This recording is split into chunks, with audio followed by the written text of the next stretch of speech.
மாற்றம். இன்னைக்கு நிறைய பெண்கள் என்ன செய்யறாங்க, தான் குடும்பத்தை ரகசியத்தின்னு போயிட்டு இன்னொரு வீட்டுல போய் சொல்றான். வீடு வீடா நுழைஞ்சிட்டு இருக்கிறாங்க பெண்கள்.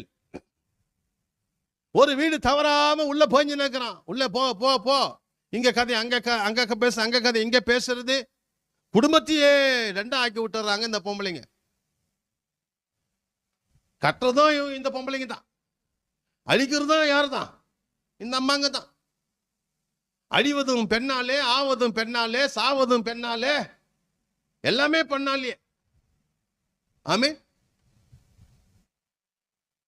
இன்னைக்கு அதனால தான் இந்த பெண்களுக்கு இன்னைக்கு ஜபம், பெண்களுக்கான ஜபம் இன்னைக்கு எதுக்கு? இதுக்கு தான். பெண்களுக்கு பாதுகாப்பு வேண்டி நாம் ஜெபிக்கிறோம். ஆனால் பெண்கள் விவேகம் உள்ளவர்களாக இருக்கணும். நீங்கள் குடும்பத்தை கட்டணும், குடும்பத்தை அழிக்க கூடாது.